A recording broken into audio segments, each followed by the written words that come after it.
여야 원내대표가 모레 조국 법무부 장관 후보자의 인사청문회를 열기로 합의를 했습니다.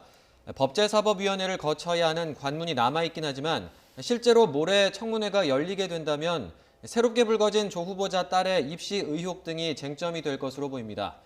김영준 명지대 교수 그리고 박창환 장한대 교수 두 분과 오늘 나이트 포커스 함께하겠습니다. 어서 오십시오. 안녕하십니까. 네, 먼저 오늘 주제의 영상부터 보고 오시죠.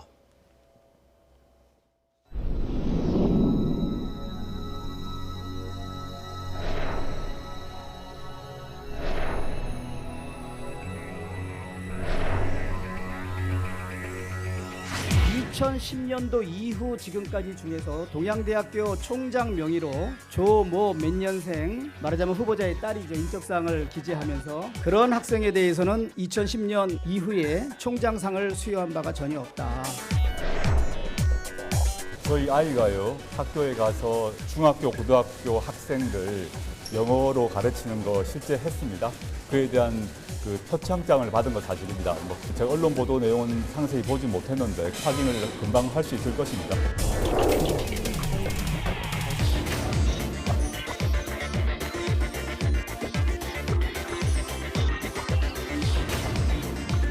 아침 기사를 보고 놀라서 사실대로 좀 밝혀줬으면 좋겠다 이런 취지의 말을 한 것 같은데 아마 오해가 있은 것 같습니다. 인턴을 부탁했던 분하고 실제 그 인턴을 수행했던 분이 다른 것 같더라고요. 그건 확인해 보겠습니다. 전문가인 의학계는 어떤 입장을 취해야 하라는 물음에 96%는 해당 논문을 철회시켜야 한다. 따라서 의대 부정입시는 단순하게 부정입시에 그치는 것이 아니라 다른 사람의 목숨까지 위태롭게 만드는 범죄 행위입니다. 범죄 행위입니다.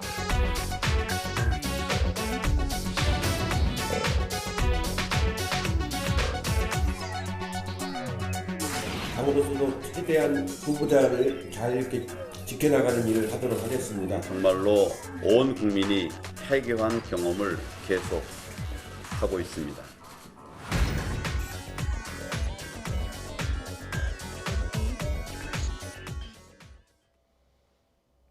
네, 영상 초반부에서도 보셨지만 이 조국 후보자의 딸이 동양대학교에서 받은 표창장이 논란이 되고 있습니다. 관련해서 조국 후보자가 오늘 한 이야기가 있는데요. 먼저 발언 듣고 오겠습니다. 저희 아이가요, 그 학교에 가서 중학교, 고등학교 학생들 영어로 가르치는 거 실제 했습니다. 실제 활동을 했고 그에 대한 그 표창장을 받은 건 사실입니다. 네, 조 후보자의 해명은 이제 네. 딸이 영어를 가르쳐서 이 총장의 직인을 지킨 상을 받았다 이런 해명인데 해당 대학교에서는 좀 다른 설명을 내놨죠. 일단은 뭐 조국 후보자가 얘기한 딸이 활동을 했다는 거는 맞는 것 같아요. 네. 근데 지금 초점은 활동을 했느냐 안 했느냐가 아니라 거기서 받은 우리가 그냥 총장상이라고 볼 수 있는 부분이 네. 과연 총장의 정식적인 문서로서의 역할을 하느냐 아니면 네. 그렇지 않느냐 문제이기 때문에 이거는 잘못하면 이제 위조의 그런 의혹을 받을 수 있는 부분들이 있기 때문에 네. 제가 알기로는 이제 검찰 수사에서 이 부분이 이제 밝혀질 거라고 좀 보는데요. 네네. 좀 동양대학교 총장이 다른 외부 인터뷰와 한 내용을 보면은 예를 들어서 서식이 좀 다른 것 같고 일렬 번호도 안 맞는 것 같다라는 문제 제기를 했기 때문에 네. 이거 자꾸만 굉장히 큰 특히 이제 이거는 왜 그러냐면 부산 의전에 입학을 할 때에 사용을 했었던 자기소개서에서 이 표창장 문제를 얘기를 했기 때문에 네. 이것은 굉장히 중요한 나름대로 꼭 밝혀져야 될 부분이라고 저는 봅니다. 네. 그러니까 동양대 측에서는 뭐 준 적 없다. 하지만 조 후보자 측에서는 받았다. 그 표창장을 받았다. 이렇게 진실 공방 양상을 좀 띠고 있는데 그 지금 또 문제가 되고 있는 게 이 동양대에 이제 조 후보자의 부인 정경심 교수가 재직을 하고 있는 곳이고 그때 이제 그 딸이 봉사 활동을 했다는 게 이게 영어 영재 교육센터에서 봉사 활동을 했다는 게 이게 또 지금 논란이 되고 있지 않습니까? 네, 좀 앞서서 먼저 한 가지 짚고 넘어갈 부분이 있는데요. 오늘 동양대의 입장이 두 가지가 나왔습니다. 네. 이제 첫 번째는 앞서 교수님이 얘기하셨던 것처럼 이 총장이 이제 외부 인터뷰를 했는데 나 준 적 없는 것 같은데 기억 안 난다. 뭐 이런 거였어요. 네. 근데 이제 오후에 뒤늦게 이제 동양대 측에서 공식 입장을 내놨습니다. 그건 오보다. 그리고 언론에 정정 보도 요청을 하겠다.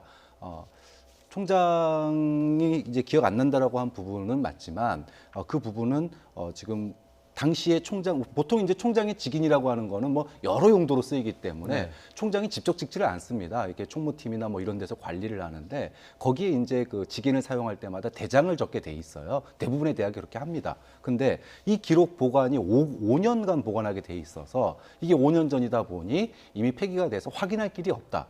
그리고 오전에 나간 기사는 오보였다. 이렇게 이제 지금 동양대 측에서 입장을 밝혔거든요. 네. 근데 왜 동양대 측에서 입장이 오전과 오후가 바뀌었는지 이 부분에 대해서는 이제 짚고 넘어갈 부분이 있고요.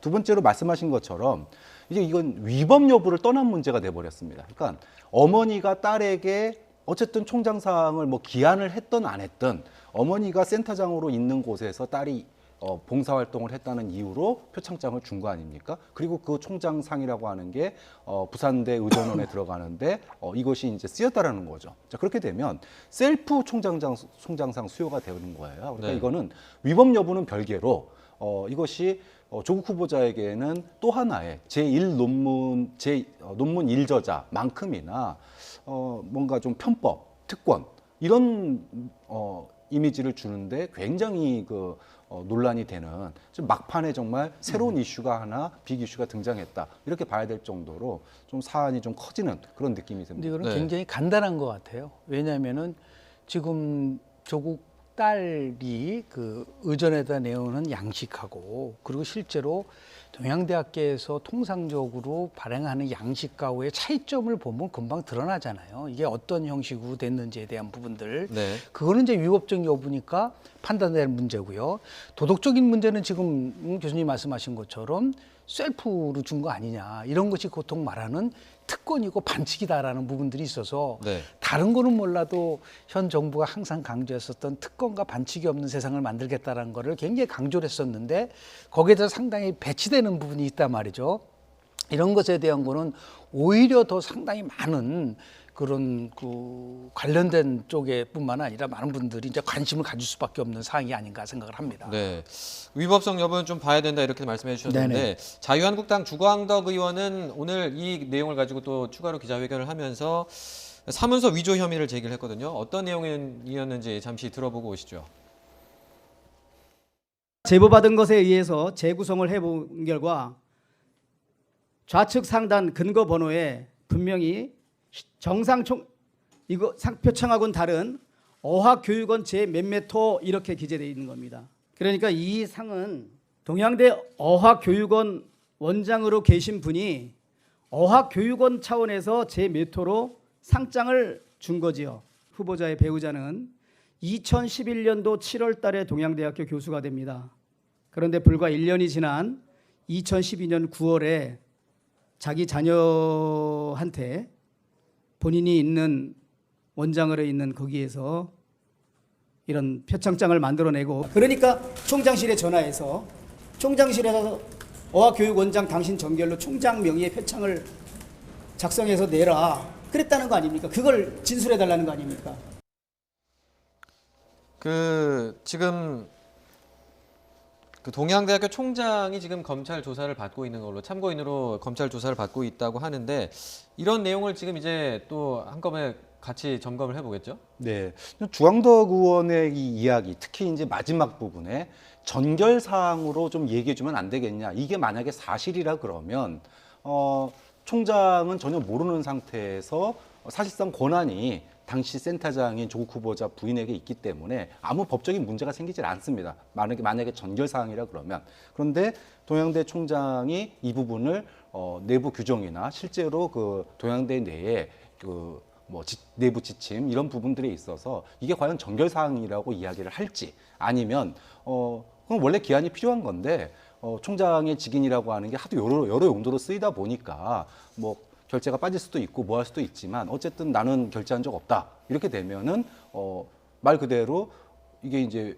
자칫하면은 위조가 될 수도 있는 거고요. 위조가 아니지만은 배임 이런 식으로 뭔가 조금 이제 편법을 쓴 그런 어떤 사건이 될 수도 있기 때문에 이게 정결 사항이냐 아니냐라고 하는 게 법적인 부분에 있어서는 굉장히 큰 유죄 무죄를 다투는 또 이것이 입학의 어떤 취소에 영향을 미치는 이런 부분까지 갈 수 있는 부분이기 때문에 네. 이 총장의 이 참고인 조사 굉장히 뭐라 그럴까요? 조 후보자의 향후에 앞날에 굉장히 큰 영향을 미칠 그런 사안이 될 것 같습니다. 네. 그리고 이 동양대 표창장 논란이 알려진 뒤에 그러니까 조 후보자 딸의 어머니, 그러니까 정경심 교수가 동양대 관계자와 전화를 해서 이게 또 좀 논란이 되기도 했는데 관련해서 조국 후보자가 한 이야기가 있거든요. 이거 직접 들어보고 오겠습니다. 들어보시죠. 표창장 받은 걸 확인했고 제가 확인했기 때문에 아침에 말씀드렸고요. 아까 뭐 제 처에 대한 얘기를 했습니다만은 그 아침 기사를 보고 놀라서 사실대로 좀 밝혀줬으면 좋겠다 이런 취지의 말을 한 것 같은데 아마 오해가 있은 것 같습니다. 이제 청문회 열심히 준비하겠습니다. 그 조국 후보자가 설명을 하긴 했지만 네. 좀 의혹을 살 수 있는 의심받을 수 있는 타이밍에 전화를 한 게 아닌가 싶습니다. 그렇죠. 저거는 뭐 제가 볼 때는 이제 검찰 수사에서 정확하게 밝혀질 거라고 봐요. 지금 추론을 해보면은 정경심 교수가 직접적으로 하질 않고 다른 동양대학교에 있는 직원을 통해서 만들어졌고 그것이 실질적으로 정결사항이라고 판단을 했기 때문에 요구했을 가능성도 실은 있는 거죠. 네. 근데 문제는 뭐냐면 그렇게 됐다 하더라도 최종적으로 총장 표창장이라는 거는 공식적인 부분이기 때문에 기록을 일단 남겨놔야 된다는 부분들이 있는 거죠. 네. 그래서 직접적으로 작성하지 않았다 하더라도 이것을 지시했다고 한다면 그것은 문제가 될 수 있는 부분들이 분명히 있는 겁니다. 그래서 그런 의미에서 이제 조국 후보자도 사실관계를 좀 알아보기 위해서 한 거다라고 얘기를 하고 있지만 이게 또 다른 각도에서 보면 일종의 압박을 하려고 하는 것이 청탁을 한 것이 아니냐라는 의혹도 있을 수 있는 부분이기 때문에 네. 이거는 저희가 여기서 정확하게 어떤 것이 맞다 틀리다 얘기할 수가 없는 부분이고요. 이제는 저는 검찰 수사의 방향 쪽으로 넘어갈 수밖에 없다. 다만 조국 후보가 이제 뭐 6일 청문회를 앞두고 정확하게 현장에서 얘기하기는 어렵다고 볼 수는 있을 수 있겠으나 네. 이런 부분과 관련돼서는 충분히 부인과 아주 굉장히 솔직하고 진솔되게 일단 이야기를 듣고 해야 된다. 저런 식으로 오해가 있는 것 같다라든지 이런 식으로 넘어가기에는 사안의 비중이 너무 크다라는 말씀을 좀 드리고 싶습니다. 네. 잘못 설명을 했다 더 의혹이 커지고 그렇습니다. 갈 수 네. 있으니까 좀 시원하게 해명을 들었으면 하는 마음이 있는데요. 그 동양대 표창장 말고도 이제 한국과학기술연구원 키스트 인턴 증명서 논란도 또 함께 논란이 되고 있습니다. 그러니까 활동 기간이 3주인데 이거를 채우지 않고 이틀 정도만 출근을 했는데 증명서를 받았다는 거죠. 이게 지금 문제가 되고 있는 거죠. 네, 일단은 3주를 하기로 돼 있었는데 이틀만 했는데 어떻게 증명서가 나오나 이게 이제 첫 번째 논란인 것 같습니다. 네. 사실 요즘에는 이런 그 뻥튀기가 쉽지가 않아요. 굉장히 철저합니다. 근데 이제 과거에 불과 이제 뭐 6, 7년 전만 하더라도 예를 들어 학생들 대입에 이제 그 봉사활동 같은 것들이 반영이 되거든요. 근데 이 봉사활동을 하려고 공공기관에 주로 많이 갑니다. 우체국이라든지 이런데. 근데 가면 앉아 있어, 쉬어 이런 게 대부분이에요. 네. 그러니까 바늘도둑이 소도둑 된다고 이 당시에 그 봉사활동에 대한 어떤 그 개념 그리고 이런 스펙에 대한 개념들이 공정성 이런 것과는 사실 상관없이 이루어지는 경우가 굉장히 많았다. 좀 그런 점에서 좀 도덕적인 어떤 해이가 일어난 게 아니냐. 3주를 해야지 3주 중에 설사 뭐 무슨 사정이 있어서 못 나온 날이 있더라도 그래도 절반 이상은 나와야지 뭔가 그래도 했다라고 하는 증명서를 써줄 수 있는 거지. 네. 이틀 나온 걸 가지고 3주 증명서를 써줬다? 이게 만약에 사실이라 그러면은 이 부분도 이제 말 그대로 아까 말씀드렸던 편법, 특권 이런 얘기 그리고 당시에 어떤 우리 사회가 학생들에 대해서 너무나 이렇게 편법적인 것들을 일반적으로 사용했던 그 당시의 사회적인 분위기 이런 것들이 어울려져서 나온 뭐 이거는 참사라고밖에 볼 수 없는 거죠. 네. 근데 꼭 지적하고 싶은 건요. 지난번에 우리 조국 후보자가 기자간담회를 하면서 딸의 논문과 관련돼서 당시에는 기준이 느슨했다라는 얘기를 자꾸만 합니다. 네. 지금도 예를 들어서 과거에는 그렇게 큰 문제가 되지는 않았지만 지금은 굉장히 엄격하다. 그런 논리는 저는 통용이 안 됩니다. 왜냐하면 기준이라는 거는 일관성 있게 유지돼야 되는데 이 키스트 문제와 관련돼서는 두 가지가 큰 쟁점이에요. 하나는 뭐냐면 일단 키스트 측에서 인턴 증명서를 발급해 준 적이 없다고 하기 때문에 문제인 것이죠. 네. 그러니까 만약에 물론 이제 발급은 해줬지만 그 당시에 충족하지 못했던 것에 대해서 문제가 있다 그러면은 논쟁의 여지가 있지만 문제는 지금 발급해 준 적이 없다고 하는데 이쪽에서는 발급을 받았다고 하니까 이거는 진실규명이 절대적으로 필요한 부분이고 있고요. 네. 또 두 번째는 뭐냐면 이 조국 부인이 초등학교 동창인 키스트 A 박사에게 부탁을 했다는 부분들이 또 이게 굉장히 안 좋은 부분이지 않습니까? 이게 결국 뭐냐면 보이지 않는 손에 의해서 청탁을 한 것이고 이런 것들이 우리 스펙 품앗이라든지 인턴 품앗이라든지 그동안 우리가 누차 강조했었던 이 특권과 관련된 문제와 직결되는 문제란 말이에요.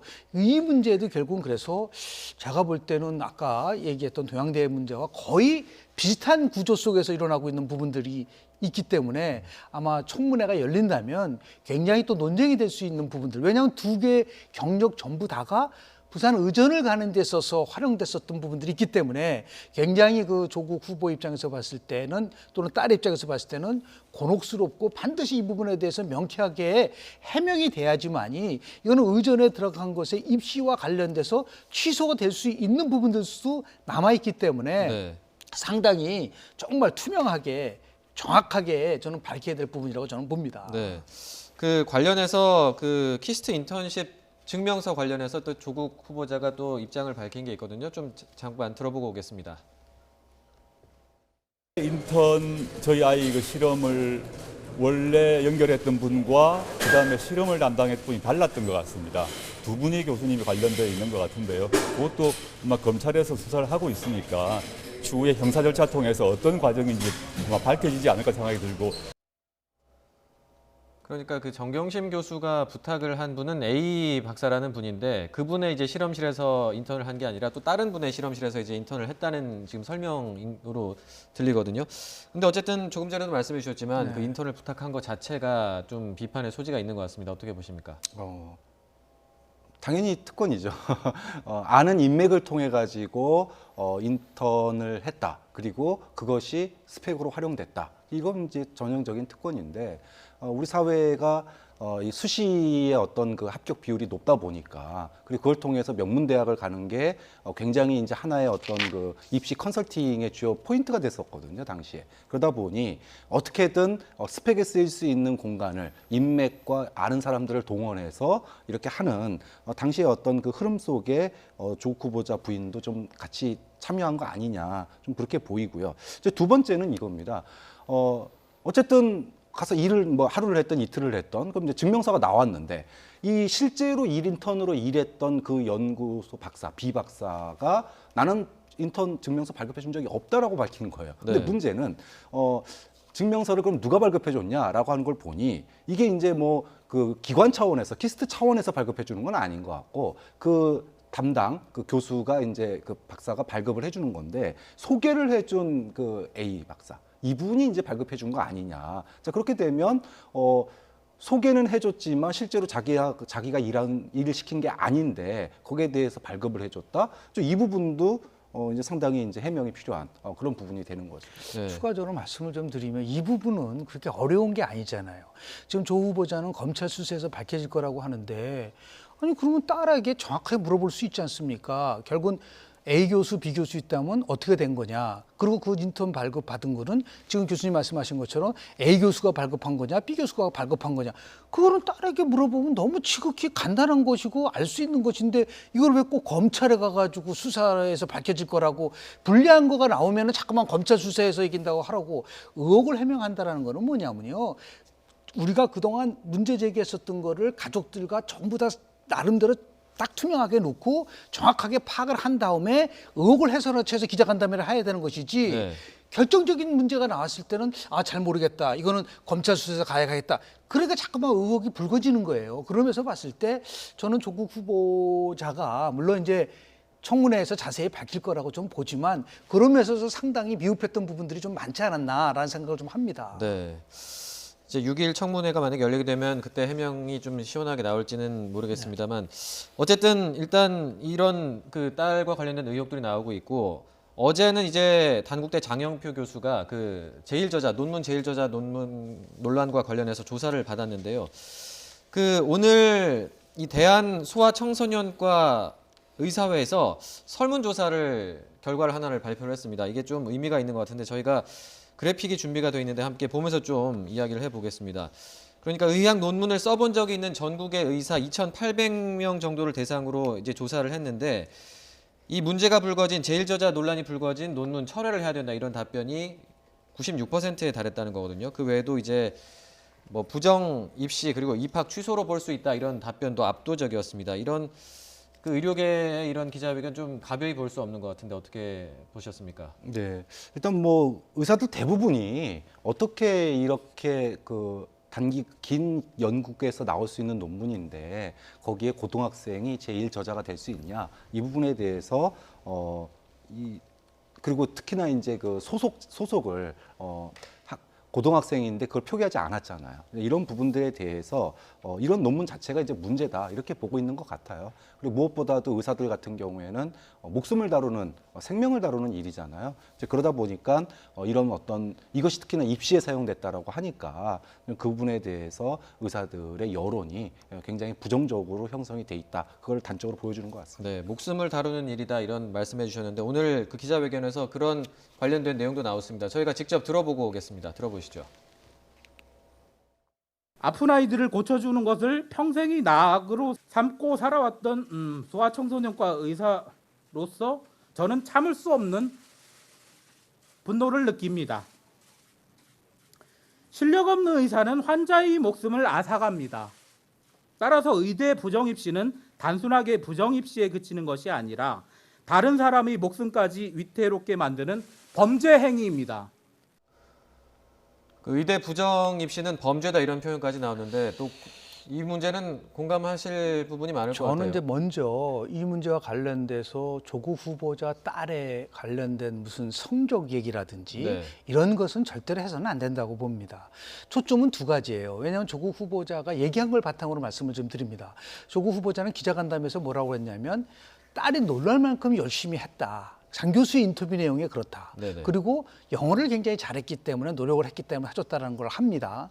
그러면은 똑같은 거로 해서 왜 그러면 장 교수가 다른 언론 매체와 인터뷰한 내용에 대해서는 얘기를 하지 않느냐. 장 교수가 뭐라고 또 다른 언론에서 인터뷰를 했냐면 네. 논문은 내가 썼다라고 얘기를 하지 않습니까? 그리고 더 나가서 유학을 간다고 하니까 편의를 봐줬고 자기 부인과 조국 후보자의 부인이 서로 연결됐다. 이 부분을 실은 인터뷰에서 나온단 말이에요. 그런데 지금 조국 후보자는 뭐라 그러냐면 자신을 포함해서 누구도 장 교수랑 연락을 되지 않아. 장 교수랑 연락이 안 됐지 장 교수 부인과는 연락이 되는 걸로 볼 수 있는 거 아니겠습니까? 이런 팩트를 중심으로 해서 얘기를 하면 되는 것이 더 나아가서 기준이 느슨했다고 하는데 그것도 말이 안 돼요. 왜냐하면 2008년도 12월 달에 논문이 게재됐다고 얘기를 하는데요. 황우석 사태 이후에 이런 의학 논문과 관련된 가이드라인은 2006년도에 제정이 된단 말이에요. 그 이후에도 그 기준이 그대로 유지가 됐는데 별언가 2008년도에 왜 기준이 느슨했다고 얘기를 하는지에 대해서도 이게 앞뒤가 맞지를 않는다. 그러니까 장 교수라는 사람이 얘기한 인터뷰 내용만 가지고 보더라도 조국 후보자가 얘기했었던 부분과 상당히 다른 부분. 이러다 보니까 지금 병원 협회 같은 데서도 도저히 받아들일 수 없다라고 하는 부분들이 나오지 않을까. 그러니까 한쪽만 보지 말고 장 교수가 말한 그 부분 속에서도 조국 후보가 들여다볼 건 들여봐야 된다. 왜 자기한테 좋은 쪽만 뽑아가지고 보지를 말고 국민들이 궁금해하는 부분 속에서에 대한 부분들에 대한 것들도 같이 봐줘야지만이 균형이 잡히는데 일방적으로 본인한테 유리한 얘기만 하다 보니까 이게 의혹 해명이 되질 않고 또 다른 의혹을 낳게 되는 그러한 우를 범하고 있는 것은 아닌가라는 생각을 좀 합니다. 네.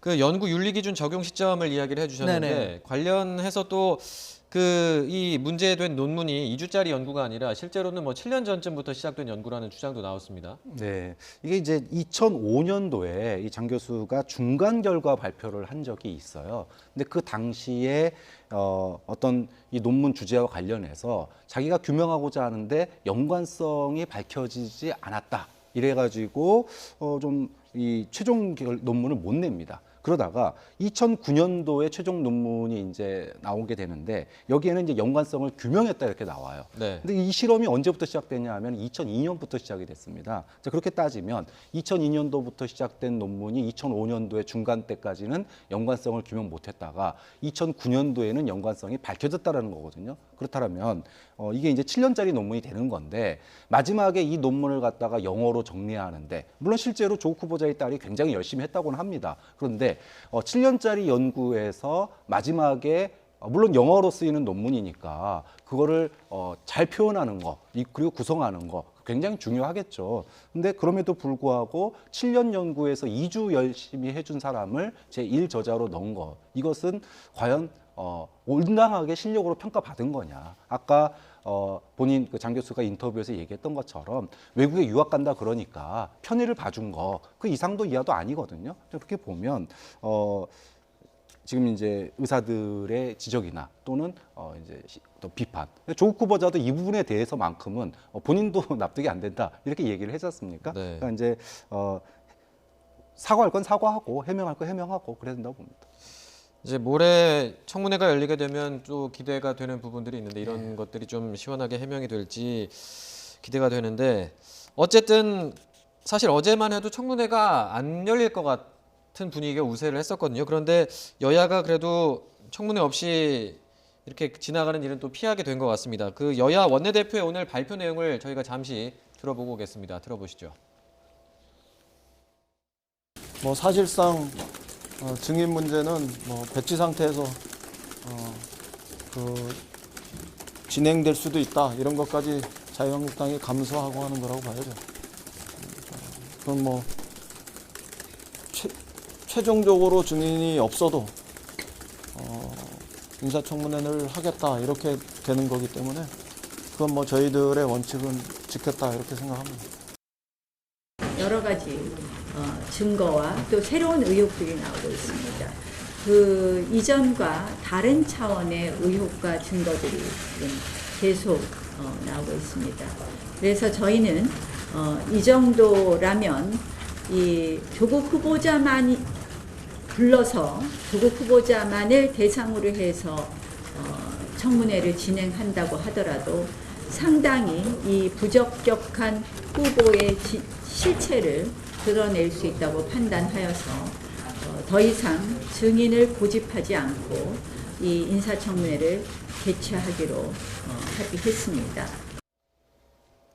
이인영 그리고 나경원 원내대표의 발언을 이어서 들어보셨는데요. 그 증인 채택 문제에서는 민주당의 입장이 좀 더 반영된 것 같은데 어떻습니까? 일단은 뭐 이인영 원내대표는 실은 이런 얘기를 한 적이 있어요. 가족 증인 문제와 관련돼서 만약에 한국당이 양보를 하면 언제든지 청문회는 열릴 수 있다는 거를 누차 얘기를 했는데 네. 저는 한국당이 세 가지 이유 때문에 극적으로 합의를 했다고 봅니다. 첫 번째는 바로 대통령이 주는 압박이었던 거죠. 네. 그러니까 총무 경과 보고서를 6일까지라고 못을 딱 박았기 때문에 그 이유는 언제든지 대통령이 임명할 수 있다는 부분들이 있는 것이죠. 거기에 대해서 상당히 나름대로 압박을 느꼈을 가능성이 굉장히 크고요. 두 번째는 뭐냐면 조국 후보자 기자 간담회를 보니까 저 정도의 내용이라면은 오히려 청문회를 통해서 국민들에게 소상하게 알리는 것이 큰 틀 속에서 보면은 훨씬 자유한국당에다 유리하다라고 판단을 한 것 같고요. 네. 마지막으로는 결국은 대통령이 임명하려는 의지가 굉장히 강하다고 한다면 일반 국민들에게 임명해서는 안 된다라고 하는 부분들이요. 더 나아가서 아마도 청문회 끝나고 나서 결정적으로 역할을 줄 수 있는 힘은 바로 저는 정의당이라고 봅니다. 그러니까 정의당이 청문회를 보고 결정을 한다고 얘기를 했는데 네. 만약에 이런 것이 없다고 한다면 청문회가 없는 경우에는 이런 전략적 그 선택을 할 수 있는 기회마저 정의당한테 안 주는 거란 말이에요. 이런 것들을 종합적으로 검토를 했을 때 현 시점에서는 증인 없이도 충분하게 자신들의 목표를 달성할 수 있다. 그리고 실제로요. 청문회를 하면서 한 80% 정도는 증인 없이 청문회가 이루어진 적이 많습니다. 네. 그런 의미에서 봤을 때 법률적 측면을 넘어서서 고도의 나름대로 전략적 판단을 한 것은 아닌가라는 생각을 합니다. 그 민주당 같은 경우에는 어떻게 이 청문회를 좀 받아들이게 된 뭐 결정적인 계기랄 게 있을까요? 어떻게 보십니까? 사실상 뭐 청문회 없이 장관 임명도 가능은 합니다. 하지만 조국 후보자에 대한 논란이 이렇게 큰 상태에서 청문회 없이 임명을 강행한다. 상당히 이제 추석 민심을 앞두고 부담스러울 수밖에 없는 거죠. 그 청문회에서 어떤 결과 나오든지 간에 일단 물론 일방적이었잖아요. 지난 조국 후보자의 그런 그 발표도 그랬고 또 그 다음 날에 있었던 한국당의 반박 의견도 그렇고 양쪽의 일방적인 얘기만 했으니까 이 법적인 절차, 그러니까 뭐 우리가 이제 그 민주주의 사회에 살고 있으면서 지금 사실 이 부분도 법적인 절차상의 문제, 이 부분 가지고 지금 딸 논란이나 여러 가지 논란이 있는 거 아닙니까? 그러니까 네. 절차는 다 거쳐야 되는 거예요. 그런 점에서 민주당 입장에서는 청문회 절차를 거치는 게 아무래도 이제 임명을 앞두고 부담을 좀 더는 길이겠죠. 그런데 이제 청문회를 하려면 네. 그 법제사법위원회에서 뭐 청문 계획서라든지 증인 채택 관련 논의가 의결이 돼야 되는데 오늘 그 분위기를 보면은 오늘 결국 표결엔 이르지 못했고 의결엔 이르지 못했고 지금 내일로 또 미뤄졌잖아요. 그럼 어떻게 지금 전망하십니까? 내부를 보면 굉장히 쉽지 않은 것 같아요. 왜냐하면 한국당 내부에서도 이거는 잘못된 선택이다라고 공격하는 네. 또는 비판하는 부분들이 많고요. 이럴 바에는 모토로 하느냐, 차라리 특검이나 국정조사로 가는 것이 훨씬 낫지 않느냐라고 하는, 특히 이제 법제사법위원회, 청문회를 담당하고 있는 법제사법위원회의 일부 의원들이 나경원 원내대표의 결정에 대해서 굉장히 강력하게 지금 반박을 하고 있기 때문에 네. 더 나아가서 이제 과연 내일 법사위에서 뭐 예를 들어 채택을 할 부분 중에서도 정말 아무도 증인 없이 하는 것이냐, 아니면 일부라도 증인을 채택을 할 것이냐라는 부분들을 가지고 논란의 여지가 있을 수 있는 부분들이 있는데, 그거보다는 실은 자유한국당 내부의 의견을 어떻게 조율하느냐가 오히려 최대의 관건일 텐데, 만약에 이것이 또 무산된다고 한다면 그 자유한국당이 갖고 수 있는 데미지는 어마어마하게 크기 때문에 저는 법제사법위원회 위원분들이 이러한 종합적으로 검토를 해서 이 문제가 이제 국민들에게 6일날 다 하는 거로 좀 알려져 있기 때문에요. 네. 되도록이면은 청문회를 6일날 반드시 열어서 국민들이 판단할 수 있는 그런 기회를 제공하는 것이 오히려 현명하지 않을까 생각을 좀 합니다. 네, 그 김 교수님께서 조금 전에 이제 한국당에서 왜 청문회 하냐 이런 불만이 그렇습니다. 나온다 네. 이야기를 해주셨는데 그 나경원 원내대표의 생각은 어떤지 저희가 직접 좀 잠깐 들어보고 오겠습니다. 들어보시죠. 지도부의 전략의 승리로 이만큼 조국 후보자의 진실이 밝혀졌다고 생각을 합니다. 만약에 이 지금 우리가 법대로의 제대로 된 청문회를 하지 않고 일찌감치 이 뭐 사실상 이 조국 후보자에게 면죄부를 주는 그 어떠한 증인도 제대로 채택되지 않은 그런 청문회를 뭐 서둘러 마쳤다면 그것이 오히려 조국 후보자에 대한 면죄부가 되었을 거라고 생각을 하고요. 인사청문회 시간이 늦어지면서 그동안 많은 의혹을 저희 자유한국당 중심으로 해서 더 많이 밝힐 수 있었던 성과가 있었다고 봅니다.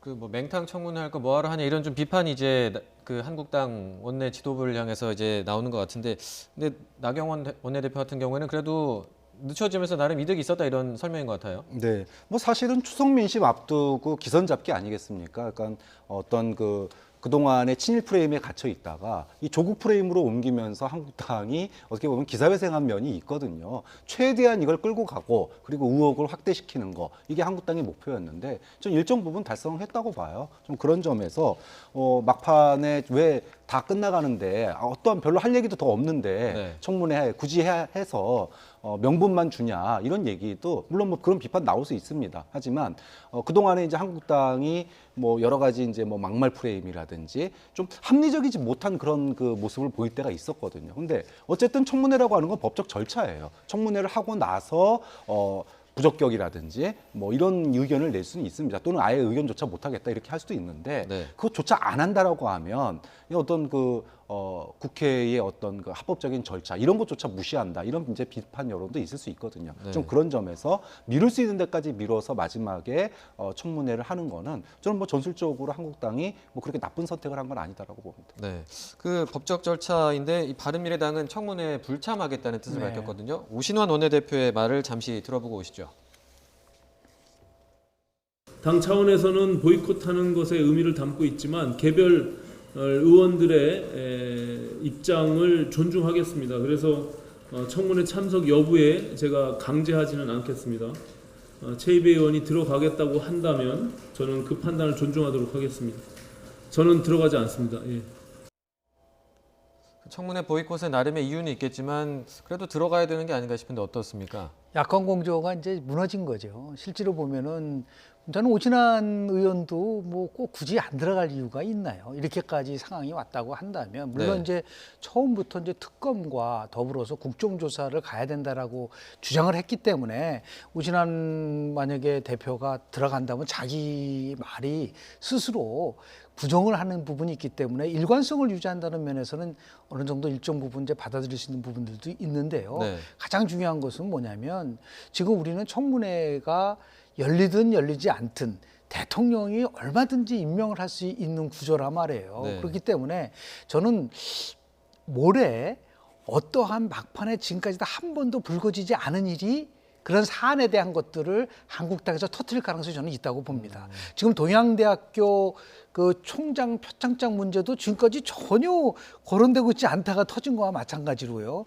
그런 의미에서 봤을 때 이 의회에서 주어진 제도에 대해서 저는 뭐 일단은 준수돼야 된다는 것을 강조를 하고 있지만 여하튼 여러 우여곡절 끝에서 지금 저 청문회의 일정이 픽스됐다고 한다면 그건 뭐 같이 함께 더불어서 국민의 의혹을 해소하는 그런 모습도 바람직하다고 좀 보는데요. 네. 그렇다고 해서 뭐 오신환 대표가 얘기하고 하는 이런 부분에 조국 지키기 쇼에는 참석하지 않겠다라고 하는 부분을 또 무조건 비판할 수는 저는 없다고 봅니다. 네.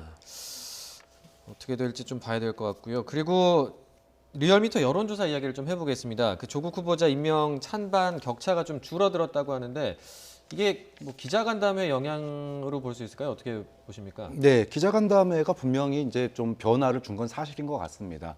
사실상 그 몇 시간 동안 생중계가 되면서 그 동안에 언론에서 쏟아지는 의혹에 대해서 근데 그걸 그대로 받아들이는 분들이 이제 많았거든요. 근데 조국 후보자가 좀 일면 뭐 진실성 있는 그런 진정성 있는 그런 답변들을 내놓기도 했고 또 감성적인 이렇게 울컥하는 모습도 보이고 좀 이런 모습들이 지지층의 결집을 좀 이뤄낸 것 같아요. 좀 그런 점에서 오차 범위 내로 물론 여전히 이제 부정적인 의견이 많기는 하지만 오차 범위 내로 들어왔다라고 하는 건 여권으로서는 굉장한 자신감을 갖게 만들었을 것 같습니다. 그래서 이 여론조사를 기다렸을 텐데 문제는 오늘 터진 이 동양대 문제 그리고 청문회 이후에 과연 이 여론이 또 어떻게 바뀔까?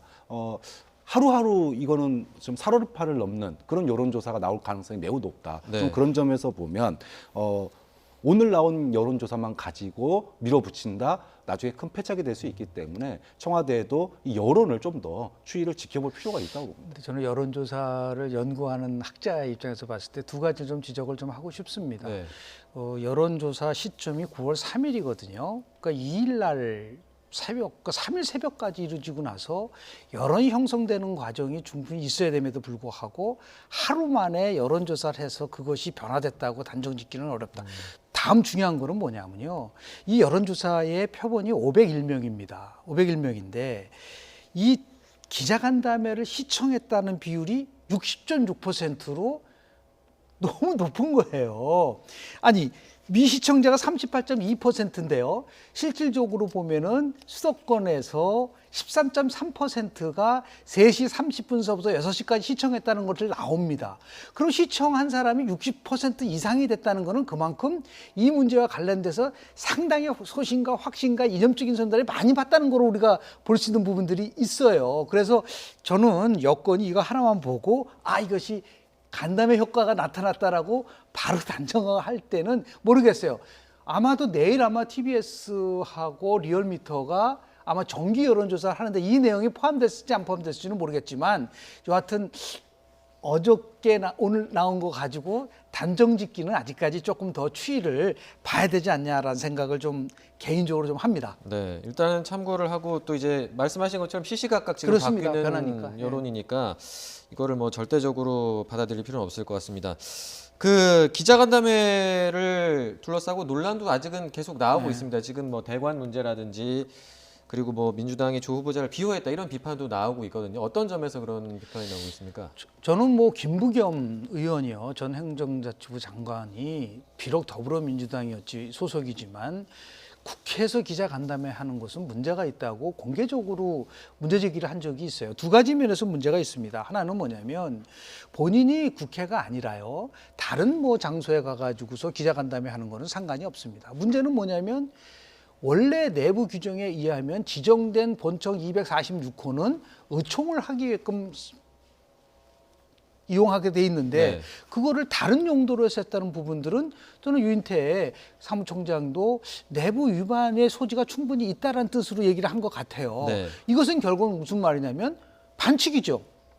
두 번째 특권은 뭐냐면 아니 어떻게 더불어민주당 집권 128석을 갖고 있는 집권당의 원내 수석 부대변인이 이 사회를 보면서 끌고 갈 수 있다는 거. 도대체 국회의원이란 거는 뭐냐? 청문회라는 건 여야가 함께 행정부를 견제하는 부분이에요. 여당도 견제를 해야 되는 거죠. 검증을 해야 되는 부분에 오히려 이렇게 마치 그러한 그 후보자에게 어떠한 편이라든지 아니면 여러 가지를 제공했다는 면에서 오죽하면 그분 최장집 우리 명예교수 같은 분은 이거는 초법적이고 민주주의를 위태롭게 한다라고 지적을 하죠. 그 진보학자란 말씀입니다. 네. 이런 면에서 보면 조금 한계는 좀 있었다. 시점과 방식과 내용에서 좀 문제가 있지 않았나 생각을 좀 합니다. 네, 알겠습니다. 오늘 두 분 말씀은 여기까지 듣도록 하겠습니다. 지금까지 김영준 명지대 교수 그리고 박창환 장한대 교수 두 분과 함께했습니다. 오늘 말씀 고맙습니다. 네.